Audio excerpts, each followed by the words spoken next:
कैसे हैं आप सब? फाइनली अच्छे होंगे। तो चलिए आज हम स्टार्ट करते हैं। तो अभी हम बात करने वाले हैं क्लास 11th का क्वार्टरली एग्ज़ाम सितंबर 2025 जिसका विषय कोड 323 है और क्लास 11th का त्रैमासिक परीक्षा का है। उसका हम आज लेकर आए हैं उत्तर। हर एक प्रश्न मतलब हम जो बनाए हैं उसका उत्तर आप सबको बता सकते हैं। तो चलिए गाइज स्टार्ट करते हैं, देरी किस बात की। ठीक है, तो चलिए गाइज स्टार्ट करते हैं। निम्नलिखित में से किसका अध्ययन भूगोल में किया जाता है? तो इसका आंसर हो जाएगा सही उत्तर भौतिक वातावरण, क्योंकि भौतिक वातावरण का मतलब होता है भौतिक वातावरण के मतलब भूगोल में किया जाता है। जैसे भौतिक वातावरण के बारे में हम सब पढ़ते हैं, जानते हैं, और मानव की क्या मतलब मानव जो काम करते हैं वो थोड़ी ना हम जानते हैं। इसीलिए इसका असली उत्तर हो जाएगा एक का ए।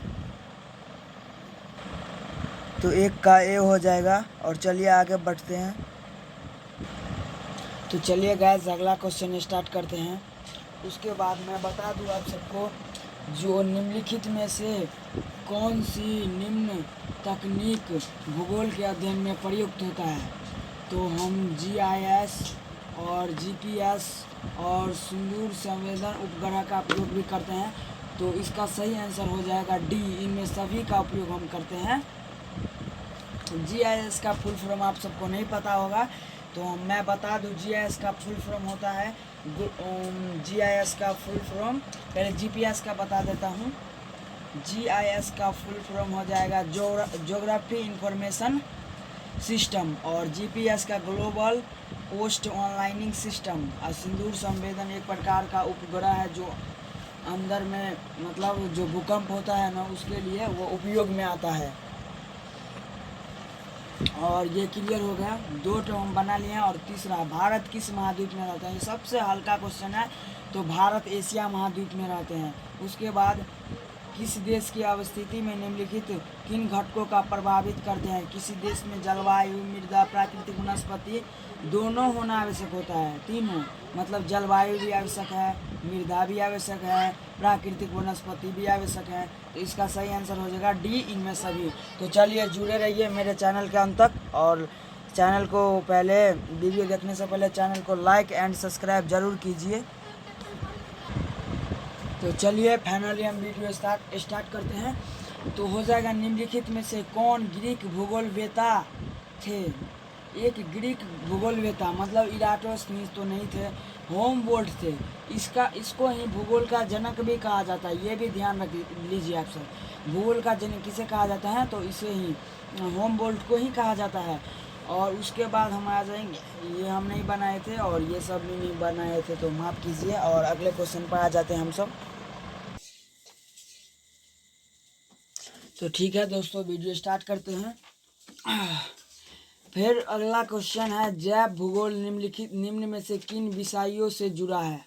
जैव भूगोल तो प्राणी विज्ञान से, वनस्पति विज्ञान से, और ए और बी दोनों इनमें से कोई नहीं। मतलब पहले समझ लीजिए, जैव विज्ञान, जैव मतलब क्या होता है? तो जैव मतलब हमारा जीव होता है भाई, जीव। तो जीव का मतलब प्राणी से संबंधित होगा ना, तो इसका आंसर क्या हो जाएगा? ए। तो जल्दी से आप सब दबा के सब्सक्राइब कर लीजिए चैनल को, ऐसे ही वीडियो देखने के लिए। चलिए आगे चलते हैं। और उसके बाद हो जाएगा, पटना किस नदी के किनारे स्थित है? तो पटना गंगा नदी के किनारे स्थित है, तो हमारा इसका ए हो जाएगा। और उसके बाद 18 नंबर क्वेश्चन पाए, बहुत मोस्ट VVI क्वेश्चन है। भारत के कौन से राज्य का क्षेत्रफल सबसे अधिक है? तो भारत के महाराष्ट्र का जो क्षेत्रफल है उसका सबसे अधिक है। जनसंख्या भूगोल निम्नलिखित में से किस विषय से संबंधित है? तो जानकी की मतलब जनसंख्या भूगोल से ये संबंधित होता है। तो चलिए और आगे बढ़ते हैं। लास्ट में हम अपना शक्ल भी दिखाएंगे, हम कौन है। उसके बाद हो जाएगा, होमबोल्ट किस देश के निवासी थे? तो होमबोल्ट किस देश के निवासी थे? तो जर्मनी के निवासी थे। ये क्लियर हो गया। इसके बाद आ जाते हैं, निम्न में से किस तथ्यों का अध्ययन आदिवास भूगोल में करते हैं? ग्रामीण आदिवास, नगरीय आदिवास। तो ये भी क्लियर हो गया। तो चलिए आगे बढ़ते हैं। उसके बाद है निम्न में से कौन असम की राजधानी है। तो असम की राजधानी, राज्य राजधानी आप सब एक बार पढ़ लीजिए, ये भी मोस्ट VVI क्वेश्चन है।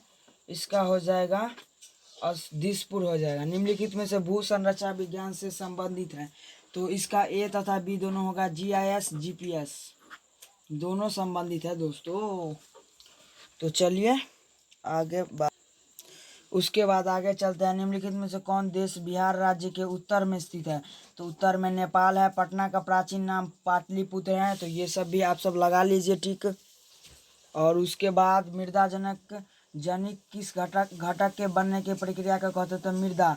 निम्न में से कौन जलमंडल का भाग है। तो डी इनमें सभी है। जलमंडल का भाग नदी, महासागर, झील। निम्न में से कौन नवीकरणीय संसाधन है। मृदा, वनस्पति दोनों एक प्रकार के नवीकरणीय संसाधन है। तो क्लियर हो गया ये सब। और निम्न में से कौन मानव भूगोल का शाखा नहीं है। तो भू आकृतिक विज्ञान मानव भूगोल का एक शाखा नहीं है दोस्तों।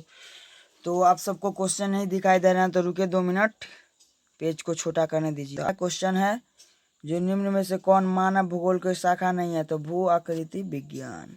और उसके बाद चलते हैं।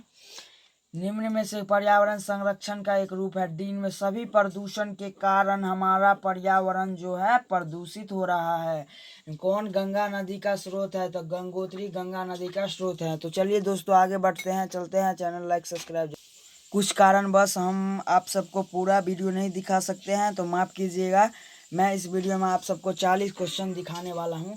तो आप सबको इसमें से 40 ही बनाना होता है। क्वेश्चन 70/40 बनाना होता है। तो ज़रूर देखिए वीडियो को।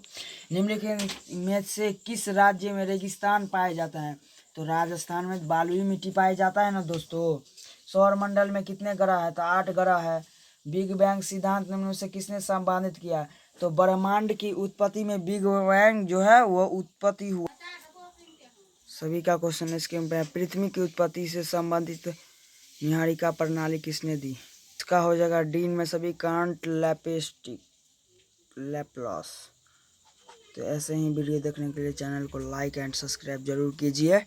और मिलता है हिंदी इंग्लिश का जो पेपर है उसके उत्तर कुंजी लाने का प्रयास कर रहे हैं। तो धन्यवाद। जय हिंद, जय भारत।